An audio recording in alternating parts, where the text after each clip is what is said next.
Once again welcome back my dear friend on Gyandeep classes. आज के revision series में हम लोग कोऑर्डिनेट ज्योमेट्री के बारे में पढ़ने वाले हैं।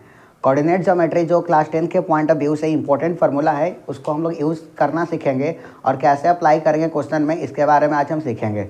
जैसे कि आप देख सकते हैं कि स्टार्टिंग में हम लोग डिस्टेंस फार्मूला के बारे में डिस्कस करेंगे कि how to find the distance between the 2 point in a coordinate plane.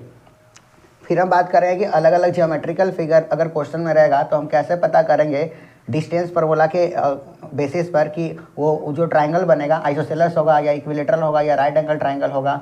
अगर कोई 4 पॉइंट गिवन है तो 4 पॉइंट से हमको क्वाड्रिलेटरल भी मिल सकता है या चारों का चारों पॉइंट कॉलिनियर हो सकता है। तो समझेंगे कि कौन सा कंडीशन सेटिस्फाई करेगा कि वो स्क्वायर होगा या रोम्बस होगा या पैरेललोग्राम होगा। इसके बाद हम कॉलिनियरिटी के बारे में बात करें कि 3 पॉइंट कब कॉलिनियर होगा।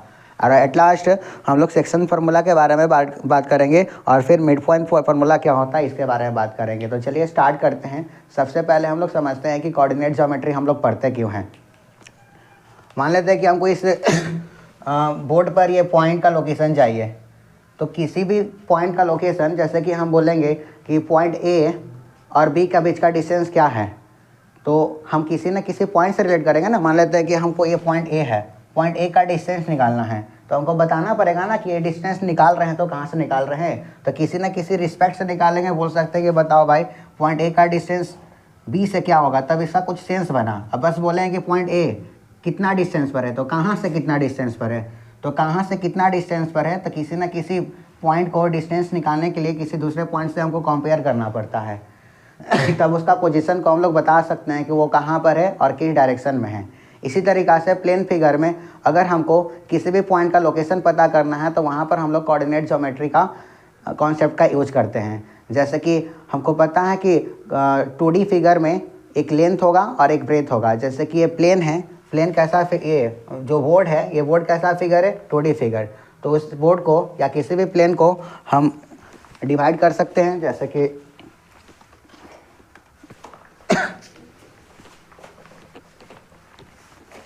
ये पूरा बोर्ड है, मान लेते हैं कि हमको इस पॉइंट का पोजीशन चाहिए, तो किसी न किसी पॉइंट्स के रिस्पेक्ट में हमको निकालना पड़ेगा ना। तो अलग अलग पॉइंट को पोजीशन बताने के लिए हम किसी भी प्लेन को हॉरिजेंटल लाइन और वर्टिकल लाइन से में डिस्ट्रीब्यूट कर देते हैं। तो देख रहे हैं कि एक वर्टिकल लाइन पूरे प्लेन को 2 पार्ट में डिवाइड कर दिया और एक वर्टिकल लाइन और एक हॉरिजेंटल लाइन पूरे प्लेन को 4 पार्ट में डिवाइड कर दिया। और ये दोनों जो लाइन है, जो वर्टिकल लाइन है इसको हम लोग वाई एक्सिस बोलते हैं और जो हॉरिजेंटल लाइन है इसको हम लोग एक्स एक्सिस बोलेंगे। और जहाँ पर दोनों का दोनों लाइन इंटरसेक्ट कर रहा है, इस पॉइंट को हम लोग क्या बोलेंगे, ओरिजिन। क्या बोलेंगे, ओरिजिन। अब जैसे कि इस पॉइंट का लोकेशन को पता करना है, तो इस एक्स एक्सिस से कितने ऊपर है, यहाँ पर, वाई एक्सिस से कितने डिस्टेंस पर है, यहाँ पर। तो बताना पड़ेगा ना कि यहाँ पर हमको डिस्टेंस मेजर करना पड़ेगा। मान लेते हैं कि यहाँ इतना का डिस्टेंस 1 होगा, इतना 2 होगा, 3, 4, 5, 6, 7। सिमिलरली 1, 2 पर में 3, पर में 4, 5, 6, 7, 8। अगर हम लोग लेफ्ट, जैसे कि ये देख रहे हैं कि राइट साइड है, ये लेफ्ट साइड है, तो कोऑर्डिनेट ज्योमेट्री में राइट साइड को हम लोग पॉजिटिव नंबर लेंगे और अगर लेफ्ट साइड का बात करेंगे एक्स एक्सिस में, तो हम लोग नेगेटिव नंबर लेट करेंगे। जैसे कि -1, -2, -3, -4, -5, -6 एंड सो ऑन। एरो क्या दिखा रहा है कि जहाँ तक आपको लिखना वहाँ तक लिख सकते हैं। सिमिलरली वाई एक्सिस के ऊपर वाले में हम लोग साइन कन्वेंशन के अकॉर्डिंग पॉजिटिव नंबर लेंगे और नीचे में हम लोग नेगेटिव नंबर लेंगे। तो इस तरफ -1, -2, -3, -4, -5, -6 और सिमिलरली -7 हो जाएगा। जहाँ तक आपको जाना है नीचे तक, एरो क्या डिनोट कर रहा है कि नीचे इनफाइनाइट तक जा सकता है। अगर लेटेस्ट अज्यूम दैट हमको इस पॉइंट का लोकेशन पता करना है, तो देख रहे हैं कि ये पॉइंट यहाँ से यहाँ तक, जैसे कि यहाँ से, मतलब कि एक्स एक्सिस से कितने डिस्टेंस पर है, 7 यूनिट के डिस्टेंस पर एक्स एक्सिस से। और वाई एक्सिस से कितने डिस्टेंस पर है, जैसे कि देख रहे हैं कि ये जो डिस्टेंस है एक्स एक्सिस से, मतलब कि यहाँ से यहाँ तक। चलिए पहले ये पॉइंट को मिला लेते हैं पहले हम। अगर ये डिस्टेंस पूछे, मतलब कि ये कहाँ तक है, 5, मतलब कि अगर हम ओरिजिन से देखेंगे तो ओरिजिन से कितने हाइट पर ये पॉइंट है, 5 यूनिट ऊपर है। और अगर ओरिजिन से देखेंगे इधर एक्स एक्सिस में डिस्टेंस, तो एक्स एक्सिस से कितना डिस्टेंस पर ये पॉइंट है, 7 यूनिट, और वाई एक्सिस से कितना पर है, 5 यूनिट। और इस पॉइंट का कोई ना कोई नाम होगा ना, मान लेते हैं कि लेटेस्ट सचिव इस पॉइंट का ए पॉइंट है, तो इस पॉइंट का हम लोग लोकेशन कैसे बताएंगे, 7,5। 7 मतलब क्या होगा कि ये जो पॉइंट है 7 एक्स एक्सिस से 7 यूनिट के डिस्टेंस पर है, और 5 क्या दिखा रहा है कि ये जो पॉइंट है वाई एक्सिस से, ये जो वाई एक्सिस है इससे कितने डिस्टेंस पर है, 5 यूनिट के डिस्टेंस पर। देखिए वाई से 5 है और एक्स से 7 है। और यहाँ पर बात ध्यान दीजिएगा कि एक्स पूरे प्लेन को हम 4 पार्ट में तो डिवाइड कर देंगे। इसको क्या बोलेंगे, फर्स्ट, इसको बोलेंगे सेकेंड पार्ट, इसको बोलेंगे थर्ड क्वाड्रेंट, इसको बोलेंगे फोर्थ। इस रीजन में जितना भी पॉइंट आएगा इसमें एक्स एक्सिस और वाई एक्सिस दोनों का दोनों क्या होगा, पॉजिटिव होगा। इस रीजन में देखिए एक्स में क्या है, स्टार्टिंग में हम लोग कोई भी नंबर लिखेंगे ना तो सबसे पहले एक्स लिखते हैं, इसके बाद क्या लिखेंगे, वाई लिखेंगे। तो देख रहे हैं कि एक्स, इस रीजन में एक्स वाला कौन सा नंबर होगा, नेगेटिव नंबर, और वाई वाला क्या होगा, पॉजिटिव नंबर। इसमें देख रहे हैं कि इसमें एक्स भी नेगेटिव है, एक्स भी नेगेटिव है, और वाई भी क्या है, वाई नीचे में भी क्या है, नेगेटिव है। इसमें देख रहे हैं कि एक्स और वाई, एक्स तो इस तरफ पॉजिटिव है लेकिन इसमें क्या है, वाई क्या है, नेगेटिव है। तो आई होप कि कोई भी पॉइंट का लोकेशन अगर आपको पता करना होगा, लेटेस्ट से जिम कि मान लेते हैं कि इस पॉइंट का आपको लोकेशन बताना है, तो देख लेंगे कि ये यहाँ से यहाँ तक कितना डिस्टेंस पर है, मतलब ये वाई एक्सिस से कितने डिस्टेंस पर है। ओरिजिन से अगर ऊपर हाइट पर देखेंगे वाई एक्सिस में कितने डिस्टेंस पर है, 3, यहाँ पर 3 हो जाएगा। और यहाँ से देखिए एक्स एक्सिस मतलब कि ओरिजिन से एक्स एक्सिस में कितने यूनिट के डिस्टेंस पर है, 5, यहाँ पर 5 कर देंगे तो पॉइंट यहाँ पर सी हो गया। ऐसे कोई भी अगर आपसे बोल दिया कि बताओ कि 6 - 7 कहाँ पर लाई करेगा, तो 6 - 7, एक्स में 6 और वाई में -7, एक्स में 6 और वाई में -7, मतलब कि इसमें आएगा एक्स में 6 वाई में -7, अप्रॉक्स लगभग यहाँ पर आ जाएगा। तो सी मान लेते हैं कि पॉइंट डी, चलिए डी मान लेते हैं कि यहाँ पर क्या हो जाएगा, 6 - 7। आई थिंक कि आप लोकेट कर लीजिएगा। अब हम समझते हैं कि कोऑर्डिनेट तो किसी भी पॉइंट का लोकेशन तो आप आराम से बता सकते हैं। अगर अब हम लोग समझते हैं कि मान लेते हैं कि ये हमसे बोला कि बताओ इस पॉइंट का डिस्टेंस क्या होगा, तो हमको पता है कि इस पॉइंट का कोऑर्डिनेट क्या हो जाएगा, एक्स में क्या है 4 है, वाई में क्या है 0 है। तो बोल सकते हैं कि ये पॉइंट ओरिजिन से कितने डिस्टेंस पर है, 4, मतलब कि जो पॉइंट मान लेते हैं कि कोई पी पॉइंट है 4,0 है। अगर हमसे बोलेगा कि बताओ कि इस पॉइंट का डिस्टेंस एक्स एक्सिस से कितने डिस्टेंस पर है, एक्स एक्सिस से कितने डिस्टेंस पर है तो देख रहे हैं कि यहाँ ओरिजिन हो गया, यहाँ पर एक्स है, तो कितने डिस्टेंस पर आ जाएगा, देख रहे हैं कि यहाँ पर वाई कोऑर्डिनेट क्या हो जाएगा, 0, क्या हो जाएगा 0। एक्स एक्सिस में कितने यूनिट के डिस्टेंस पर है, 4 यूनिट के डिस्टेंस पर, और वाई एक्सिस में इसका डिस्टेंस क्या हो जाएगा, 0, वाई का कोऑर्डिनेट क्या हो जाएगा इसका, 0। अगर हम मान लेते हैं कि अगर हमसे बोला कि बताओ कि जो ये पॉइंट है यहाँ पर मान लेते हैं कि ये क्यू पॉइंट है, एक्स में क्या है -3 और वाई में क्या है 4। अगर हमसे बोला है कि बताओ कि इस पॉइंट का डिस्टेंस ओरिजिन से कितने डिस्टेंस पर है, तो हम कुछ ऐसा लाइन ड्रॉ करेंगे और -3 के पास देख रहे हैं कि ओरिजिन से एक्स एक्सिस के बीच में कितना का डिस्टेंस है, -3 का। तो देख रहे हैं कि यहाँ पर परपेंडिकुलर ड्रॉ करेंगे तो यहाँ पर 90 बनेगा। ये डिस्टेंस कितने के बराबर है, 4 के बराबर, कितने के बराबर, 4 के बराबर।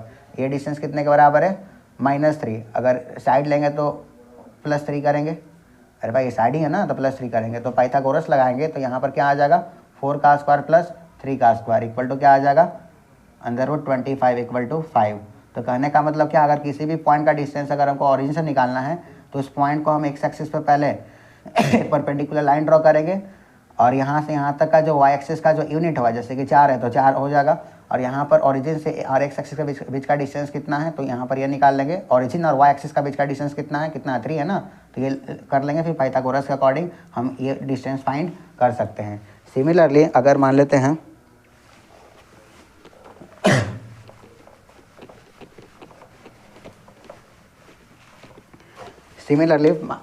मान लेते हैं कि कोई भी एक कोऑर्डिनेट है 0 3 4 -1 -2 -3 -4 -1 -2 -3 -4 1 2 3 4। अगर हमको पॉइंट ए मान लेते हैं कि x1 और y1 पॉइंट है और पॉइंट बी x2 और y2 पॉइंट है। अगर हमको ओरिजिन से पूछेगा तो डायरेक्ट हम ऐसे लाइन ड्रॉ करके यहाँ से यहाँ लाइन ड्रॉ करके पाइथागोरस के अकॉर्डिंग ये डिस्टेंस हमको पता रहेगा, ये डिस्टेंस जैसे कि यहाँ पर गिवन है x और y, तो ये क्या हो जाएगा y के बराबर है, ये क्या हो जाएगा x के बराबर। तो under root x square plus y square से ये डिस्टेंस तो हम लोग फाइंड कर सकते हैं। अगर मान लेते हैं कि दो अलग अलग पॉइंट का अगर हमको डिस्टेंस फाइंड करना होगा, इस पॉइंट का अगर डिस्टेंस फाइंड करना होगा तो कैसे हम लोग करेंगे, तो इसके लिए हम लोग डिस्टेंस फार्मूला यूज करते हैं। डिस्टेंस फार्मूला क्या बोलता है, ए बी बराबर क्या हो जाएगा x2 माइनस x1 का square plus y2 minus y1 का स्क्वायर। जैसे कि मान लेते हैं कि एक पॉइंट यहाँ पर है, एक पॉइंट यहाँ पर है c बराबर मान लेते हैं कि x में 2 है और y में क्या है -3 है, और मान लेते हैं कि एक पॉइंट यहाँ पर है क्या है x में d मान लेते हैं x में क्या है 4 है और y में क्या है -1 है। अगर ये दोनों का बीच का हमको डिस्टेंस निकालना होगा तो सी डी बराबर क्या हो जाएगा, सी डी बराबर क्या हो जाएगा x2 माइनस x1 का square plus y2 minus y1 का स्क्वायर। जैसे कि देख सकते हैं कि अगर इसको x2 मानेंगे तो x1 हो जाएगा, अगर इसको y2 मानेंगे तो y1 हो जाएगा। अगर x2 इसको लिए तो y2 भी इसी को लेना है, अगर x1 इसको लिए तो y1 इसी को लेना है। तो x2 यहाँ पर क्या गिवन, x2 यहाँ पर क्या गिवन है 4, आप 4 इसको भी ले सकते हैं x2, तो अगर इसको x2 लीजिएगा तो x1 बन जाएगा, अगर इसको x2 लीजिएगा तो ये x1 बन जाएगा। तो किसी को भी कंसीडर कर सकते हैं, चलिए इसको हम कंसीडर करते हैं x2, तो x2 माइनस x1 2 का स्क्वायर प्लस y2 क्या हो जाएगा -1 और -3 का स्क्वायर बराबर क्या आ जाएगा 2 का स्क्वायर प्लस +3 का स्क्वायर इक्वल टू क्या हो जाएगा 4 प्लस 2 का square equal to 8 equal to 2√2, मतलब कि दोनों का बीच का डिस्टेंस क्या आ जाएगा 2√2। आई होप कि आप लोग अगर डिस्टेंस निकालना होगा किसी भी दो पॉइंट का बीच का तो आप निकाल सकते हैं। देखिए ओरिजिन से हमेशा मान लेते हैं कि यहाँ पर कोई पॉइंट है P है x और y, हमको ओरिजिन से डिस्टेंस निकालना है तो हमको पता है कि ओरिजिन का कोऑर्डिनेट हमेशा क्या होता है, यहाँ पर x भी 0 है और y भी क्या है 0 है। अगर डिस्टेंस फार्मूला यहाँ पर निकालते हैं और PO का डिस्टेंस हम लोग निकालेंगे तो क्या मिलेगा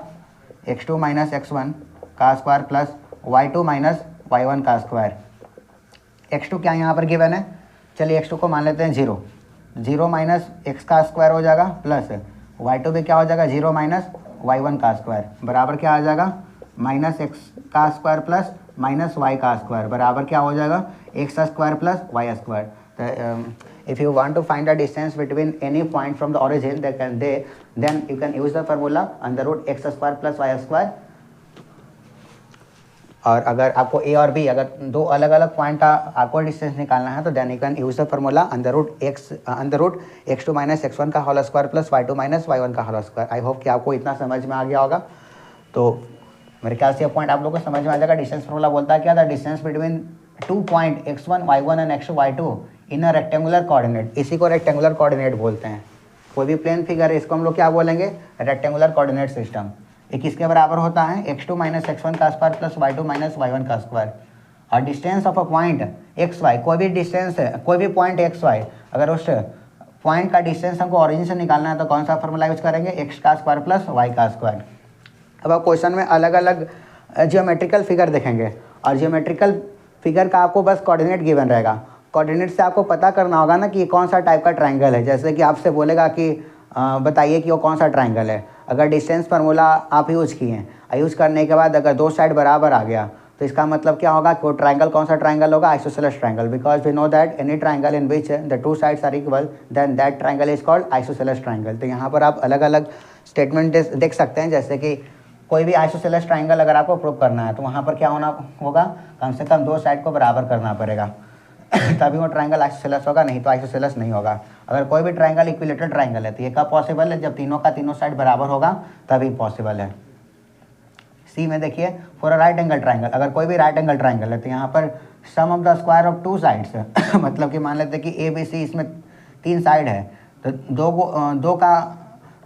दो साइड का स्क्वायर का सम तीसरे के बराबर होना चाहिए, तभी वो ट्राइंगल क्या होगा, राइट एंगल ट्राइंगल होगा, नहीं तो नहीं होगा। तो आपको पहले डिस्टेंस फार्मूला से निकालना होगा, बी निकालना होगा, सी निकालना होगा। निकालने के बाद आपको तीनों में से देखना होगा कि कैसे सेटिस्फाई कर रहा है। अगर ये सेटिस्फाई कर देगा तीनों साइड का इक्वेशन, तब बोलेंगे कि वो ट्राइंगल क्या होगा, राइट एंगल ट्राइंगल। थर्ड में ये डी में देख रहे हैं, डी में देख रहे हैं कि for a square all sides are equal and diagonals are equal. अगर 3 कोऑर्डिनेट गिवन है, मान लेते हैं कि ए गिवन है x1 y1, बी गिवन है x2 y2, सी गिवन है x3 y3 और डी गिवन है x4 और y4। ये फिगर स्क्वायर कब होगा? आप डिस्टेंस फॉर्मूला अप्लाई कीजिएगा, A B distance B C C D और ए डी निकालना पड़ेगा। तो चारों का चारों साइड बराबर होना चाहिए। बस इतना मैं नहीं कर सकता, अगर चारों का चारों साइड बराबर हो गया तो वो तो रोम्बस भी हो सकता है ना।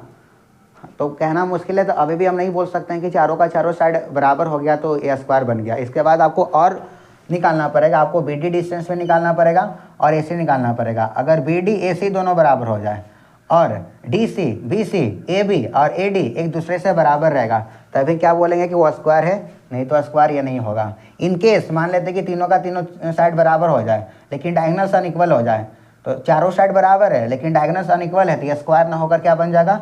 रोम्बस। तो रोम्बस के लिए क्या होना चाहिए? चारों का चारों साइड बराबर होना चाहिए और जो डायगोनल्स होगा वो नॉट इक्वल होगा, मतलब अनइक्वल होगा, तब वो स्क्वायर ना होकर क्या हो जाएगा? Rhombus.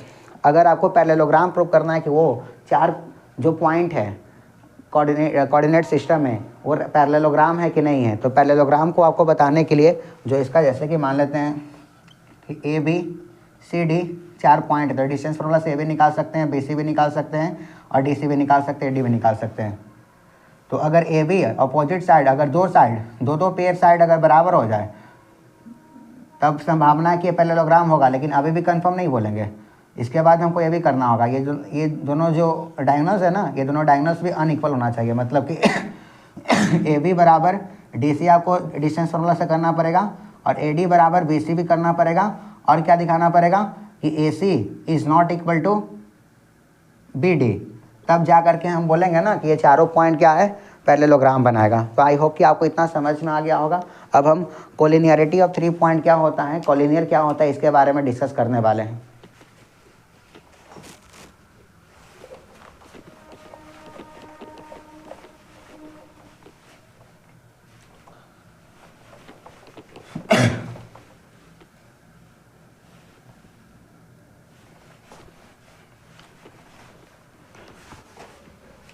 Collinearity of 3 point discuss करने से पहले हम लोग बात कर लेते हैं कि कोलिनियर पॉइंट होता क्या है। मान लेते हैं कि 3 पॉइंट है, 1 2 3।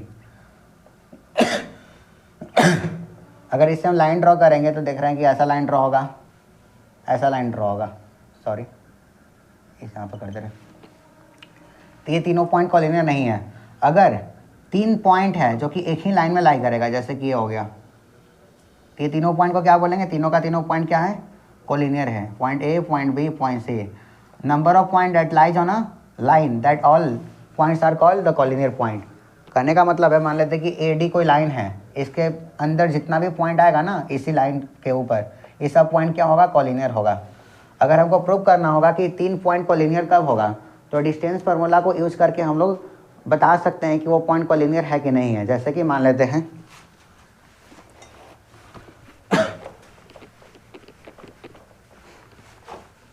3 पॉइंट गिवन है। ए मान लेते हैं कि x1 और y1 है। पॉइंट बी लेट कर लेते हैं कि ये x2 और y2 है। पॉइंट सी लेट कर लेते हैं कि ये x3 और y3 है। अगर तीनों का तीनों पॉइंट अगर कोलिनियर होगा तो कहने का मतलब क्या है? जो AC होगा वो AB प्लस BC के बराबर होना चाहिए। अरे भाई, तीनों का तीनों पॉइंट कोलिनियर है, मतलब कि ये अगर सेम लाइन पर होगा तो अगर हम AC जो डिस्टेंस निकालेंगे किसके बराबर होना चाहिए?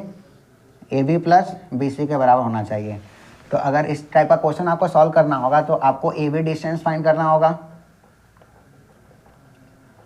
After that you have to find the distance BC and AC।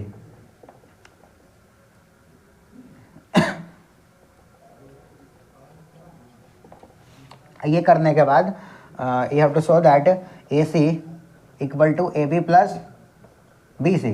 अगर ऐसा सेटिस्फाई कर रहा था बोलेंगे कि कोलिनियर नहीं तो नहीं है। मान लेते हैं कि AB आ गया 5 के बराबर, BC आ गया 6 के बराबर, और AC निकाले ना तो एक बार में कितना आ गया? 11। तो बोल सकते हैं कि AC बराबर 11 गिवन है और AB प्लस BC करें तो क्या आ गया? 6 प्लस 5 बराबर 11 आ गया। मतलब कि AC बराबर क्या हो गया? A B plus B C बराबर 11। मतलब कि देख रहे हैं कि ए सी को जब निकाल रहे हैं तो A B plus B C का सम के बराबर आ रहा है। ये कब पॉसिबल है? जब तीनों का तीनों पॉइंट कोलिनियर होगा। तो अगर मान लेते कि इनकेस यहाँ पर 10 आ गया, 10 नहीं चलिए मान लेते कि 4 आ गया, तो A B plus B C कर रहे हैं तो क्या हो रहा है 9 आ रहा है।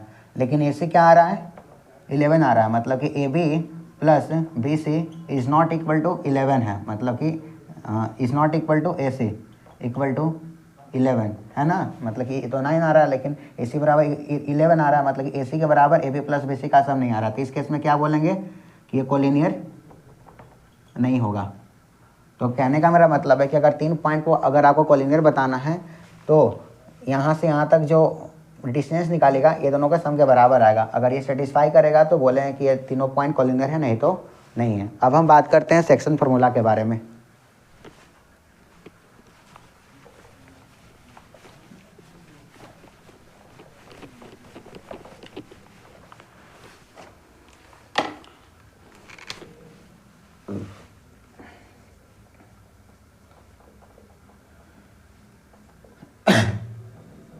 मान लेते हैं कि P का घर है X और X1 Y1 पॉइंट के पास, और Q का घर है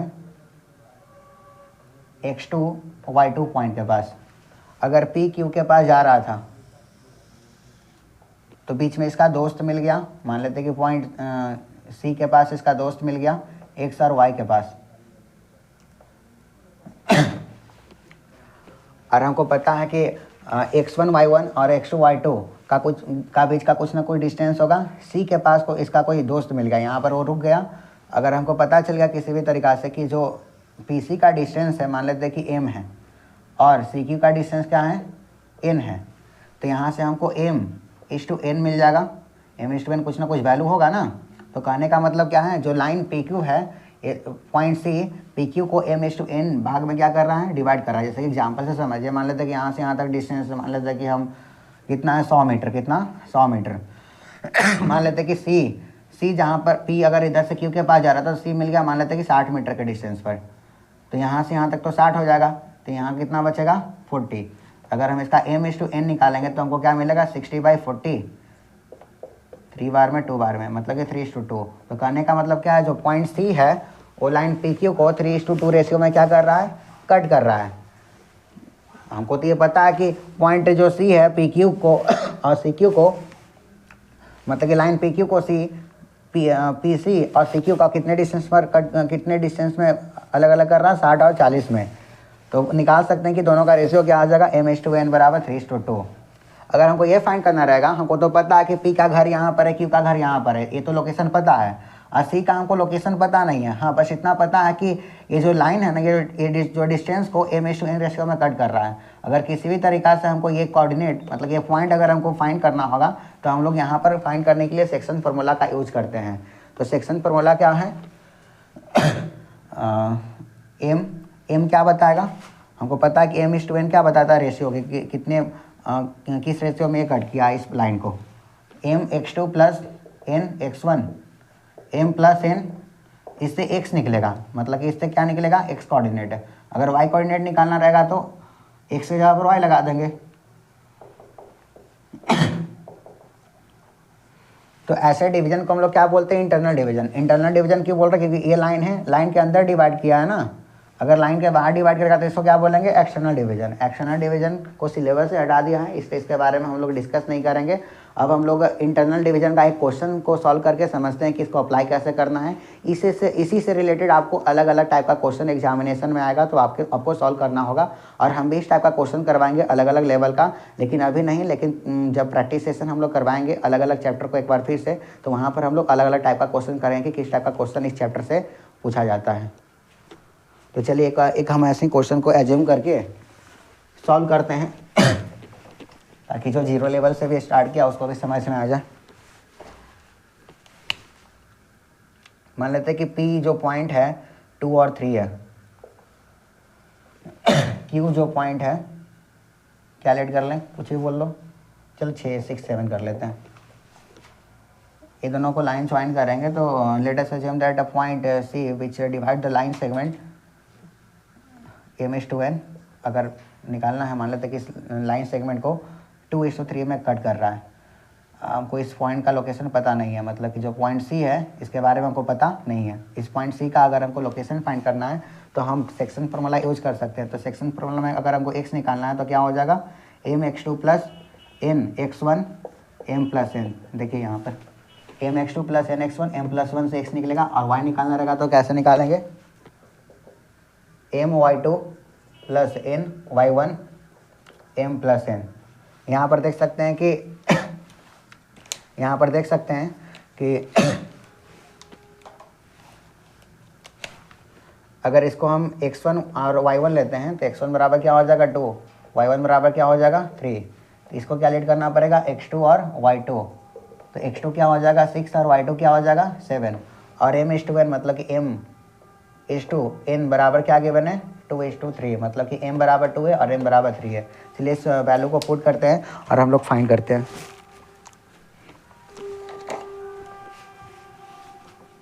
m बराबर क्या गिवन है 2 इंटू x2 बराबर क्या गिवन है 6 प्लस सिमिलरली n बराबर 3 है और x1 बराबर 2 है। m प्लस n मतलब कि 2 प्लस 3 बराबर 12 प्लस 6/5 इक्वल टू 18/5 आ गया x कोऑर्डिनेट। और y में क्या आ जाएगा m2 इंटू y2 क्या गिवन है 7 plus 3 into 3/2 plus 3 14 plus 9/5 equal to 23/5। कहने का मतलब क्या, x बराबर क्या आ जाएगा 18/5 और y बराबर क्या आ जाएगा 23/5। ये तो बेसिक हो गया, लेकिन क्वेश्चन तो इतना आसान तो पूछेगा नहीं, ये तो थोड़ा सा ट्विस्ट करके पूछेगा। लेकिन बेसिक अगर आपको आइडिया रहेगा तो आप किसी भी टाइप का क्वेश्चन कर सकते हैं। हाँ, अगर हम यहाँ पर कितना ही बता लें, लेकिन अगर आप घर पर प्रैक्टिस नहीं कीजिएगा और टीचर से नहीं पूछेगा तो आपको लगेगा कि हमको तो थोड़ा सा समझ में आ गया, लेकिन जब क्वेश्चन बनाने जाइएगा तो आप बना नहीं पाएगा।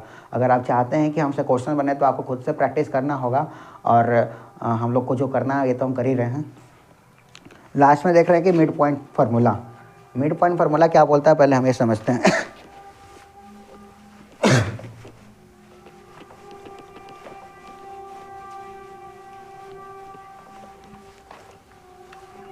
मान लेते हैं कि कोई पॉइंट P x1 और y1 है, एक पॉइंट Q x2 और y2 है। मान लेते हैं कि पॉइंट C जो है एग्जैक्टली दोनों के बीच में लाई कर रहा है, x और y बीच में लाई करेगा, मतलब कि जितना डिस्टेंस इधर होगा उतना ही डिस्टेंस इधर होगा। अगर इधर k डिस्टेंस होगा तो इधर भी क्या होगा k डिस्टेंस, मतलब कि करने का मतलब अगर इधर 10 मीटर होगा तो इधर भी क्या होगा 10 मीटर। तो यहाँ पर अगर हम m:n रेशियो निकालेंगे तो k/k या 10/10 बराबर क्या आ जाएगा 1/1। कहने का मतलब क्या है m:n बराबर क्या आ जाएगा 1:1। अगर इस पॉइंट का अगर हमको निकालना होगा डिस्टेंस तो हम लोग कैसे निकाल सकते हैं, x बराबर कोऑर्डिनेट निकालना होगा तो x बराबर क्या हो जाएगा mx2 plus nx1 m plus n। तो देख सकते हैं कि m बराबर भी 1 है, n बराबर भी 1 है, तो 1 इंटू x2 हो जाएगा प्लस 1 इंटू x1 हो जाएगा। m प्लस n मतलब कि 1 प्लस 1 बराबर क्या हो जाएगा 2। सिमिलरली y निकालेंगे तो क्या हो जाएगा my2 plus ny1 m plus n। m into y2 क्या हो जाएगा y2 plus n into y1 क्या हो जाएगा y1/2। तो अगर अब दो पॉइंट का बीच का अगर हमको मिड पॉइंट पता है, मतलब कि लाइन सेगमेंट पर, तो डायरेक्ट उस पॉइंट का कोऑर्डिनेट हम लोग x1 plus x2/2 y1 plus y2/2 से निकाल सकते हैं। आई होप कि आप लोग को इतना समझ में आ गया। एक बार हम फिर से बोल रहे हैं कि इससे रिलेटेड क्वेश्चन को आप लोग प्रैक्टिस कीजिएगा। फार्मूला तो देखने में बहुत आसान लगता है, लेकिन क्वेश्चन आएगा तो आप सॉल्व तभी कर पाइएगा जब आप क्वेश्चन को खुद से रीडिंग कीजिएगा और समझिएगा। आज के लिए इतना ही। Thank you, have a nice day.